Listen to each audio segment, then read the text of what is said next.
Hi, I'm Laura from Worditude, and I've made this short video so I can talk to you about why it's sometimes difficult to get consistency in your writing style across multiple platforms. So between your website content, your emails, and your social media marketing, for example. And so I'm going to talk about why that's difficult, and there's 3 tips for what you can do to help with that. Okay, so first I'm going to talk about how this inconsistency appears, and this is just based on my own experience, what I see happening with business owners. So what tends to happen is when they write their website content, this is it's an occasion. It's something that requires a lot of attention and effort, and it's usually written onto some kind of word processing document like Google Docs or Word or Pages. And it's usually done at a computer, so at a laptop or a desktop computer. And what happens is it gets overthought, and the website content can sound a bit stiff and a bit corporate, and it doesn't sound like them.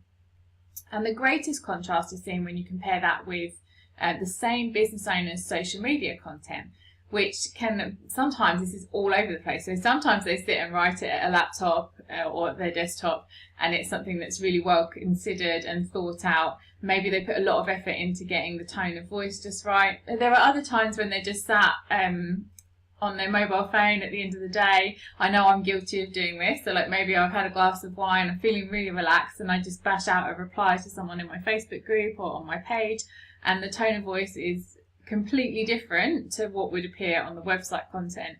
Or sometimes social media interactions are done at the end of a very long day, and they're at the bottom of the to-do list, and they're completely lackluster and worn out and have no personality in them whatsoever.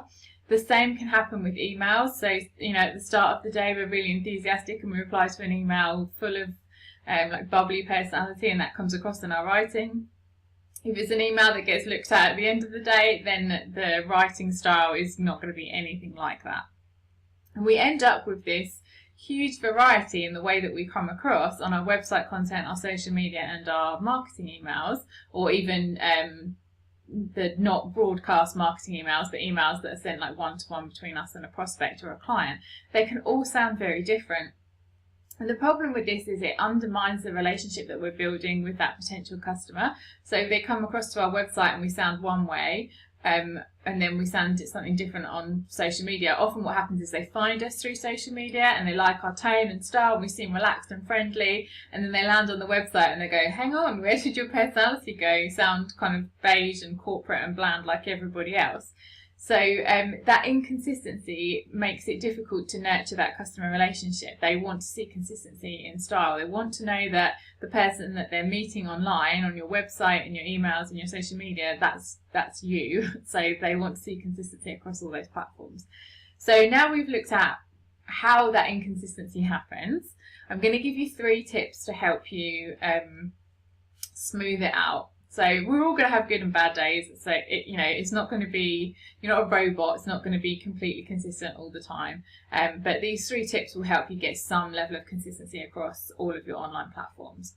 So number 1, the first thing is to find your best example of your writing voice. So this is going to be, I call it your touchstone piece. It's the example where you think, yes, that sounds like me on a really, really good day. So you don't want it to just sound like you. It's you at your absolute peak, your most engaged, your most energetic, and your most kind of charismatic. It's the writing tone that's really going to appeal to your audience. And you likely have got something like that already, and where you're likely to find it is actually going to be somewhere in your social media, because as I said, we tend to post there, or we post replies when we're a bit more relaxed, especially if we're using our mobile phones, and we're in a slightly different mindset, so it tends not to be as stiff and corporate as when we write emails or write website content.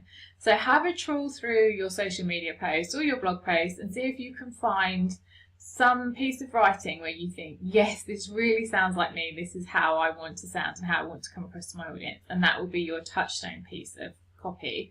And what you do is you just keep that to hand, so just know what it is, and when you're needing to write new content, you just reflect back and read that touchstone piece, and it helps you to get into the frame of mind, and you hear that tone of voice in your head. You know the standard that you're aiming for, and then eventually you don't need to keep going back to that every time you write, because you can just find a recent piece of writing, jump off from that. So it becomes your jumping off point.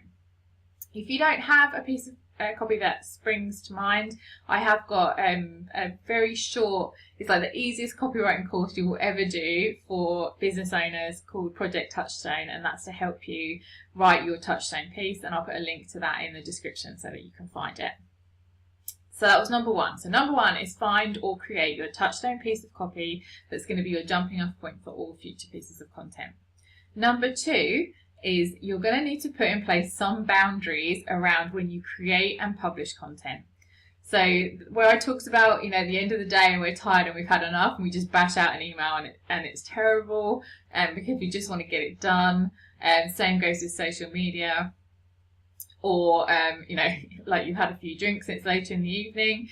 So you need to be more mindful around when you are creating and publishing this content. And I know it's hard going because you've got so much to do, and I know like marketing my own business gets bumped down to the bottom of the to-do list, and then I get to like 6-7 o'clock in the evening and I want to wrap up work for the day, but I don't want to have skipped over that last item that said like post about this on my Facebook page, or send an email out to my list.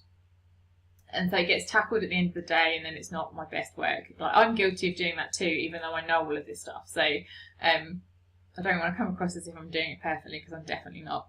But one thing you can do is try and plan ahead. So first of all, try and plan ahead when you're going to need to publish content, and then write it when you're in your best mood, which I'll come on to like point 3 of how you get there. But if that's not possible, one thing you can do is when you get to the end of the day and that thing is at the bottom of your to-do list, that I need to reply to that email, or I need to write an email for my list, or I need to write something for my Facebook page, just do it, but don't publish it. So do it, get it written so that you've done the bulk of the work, and then make that your first item on your to-do list for the next day, so that as soon as you sit down, the work is kind of done, and when you read it back, you'll look at that and go, oh, that's really flat and boring, I can definitely do better. And then you can just polish it up and add a bit of personality into it then. But at least you've got it done, the bulk of the work is done, and then once you've put that effort in, it won't, like if you just roll it onto the to-do list for the next day of, I must write that email, it will just keep rolling day after day. Whereas if you've written it, you've at least got the first draft done, then the next day you'll get it finished off and polish it up and get it sent out, and it will sound how you want it to sound. So that was number 2, and that was put some boundaries around when you write, and especially when you publish this content. So make sure you're putting as much effort into every piece of content that you put out there, so that you can create that consistency. Number 3 is you need to learn how to get yourself into the right kind of writing mood. I do talk about this a bit in the Project Touchstone course. It's basically going to be different for everybody. I know that for me, my very best writing happens if I wake up, I get myself a coffee, and I start work. I don't even shower. I definitely don't tackle the kitchen. I don't even have breakfast, because I know as soon as I start doing other things, I will lose that kind of momentum that I've built up overnight, basically while I've been sleeping. Because what I do is I familiarise myself with the brief. So if it's client work or it's something I'm writing for myself, I familiarise myself with the brief right before I go to bed, and I have the structure already planned out. So I have templates for a sales page that I use. So I already know roughly what the structure is going to be, because all of the main types of content, I have templates and outlines that I follow. Then I go to sleep, and then I wake up and I literally grab a coffee, and then I just start putting copy into that template, and I don't do anything else. So I know that that's what works for me, and I try and stick to that as much as possible. It's not always possible for me to do that, so sometimes I need to just write something in the middle of the day, but instead of just doing it in the long list of admin and chores and other work that I have to do, I set aside some time that's intentionally for writing that content, and I pad it with a break beforehand. So I follow the same pattern of what's the brief, familiarise myself with the brief, what's the structure, grab a coffee. I do drink a lot of coffee, or a cup of tea, or sit in the garden for 5 minutes and listen to the birds, or meditate, or do something so that there's some kind of break.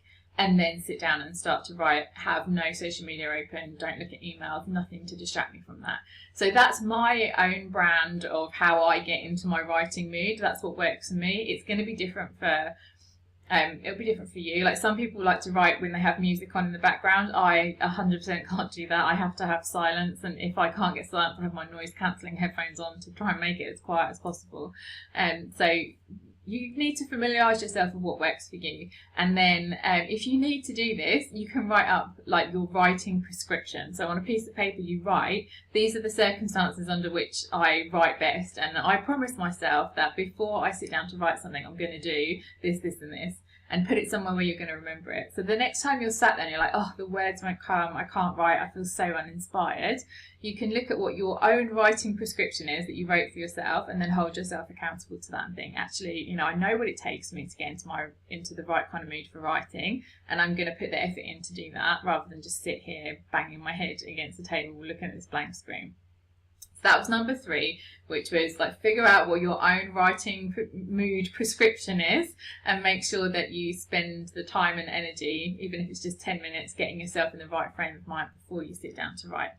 So hopefully you found those 3 useful. Just to recap, they were that you need to find your best example of the writing voice that you want to be using consistently, and that's called your Touchstone piece, and have that to hand somewhere so that you can familiarise yourself with it every day before you start to write content. Number 2 was be mindful around when you are writing content that your audience is going to see, so put some boundaries around that. Make sure that they're getting the best of you, they're not getting the tail end of you at the end of the day, reluctantly bashing out a blog post because it's been sat on your to-do list for 3 months and you really ought to get around to it. And number 3 was know what works for you to get you into your writing mood. Write yourself a prescription for this is how I get into my writing mood, and put the effort into following that prescription to get the best writing that you can out of yourself. So I hope that that's been useful. I've been Laura from Worditude, and if you need any help with website content, or if you're struggling to write online content for your audience in any way, you're always welcome to just drop me a private message, and I'd love to chat about what you're struggling with, and I'll see what resources I've got available that will be able to help you. So yeah, I'm always happy for people to get in touch, and I love to learn more about other people's businesses, so you're kind of doing me a favour because I'm quite a nosy person. So thank you so much for watching, and get in touch if you need any more help. Bye!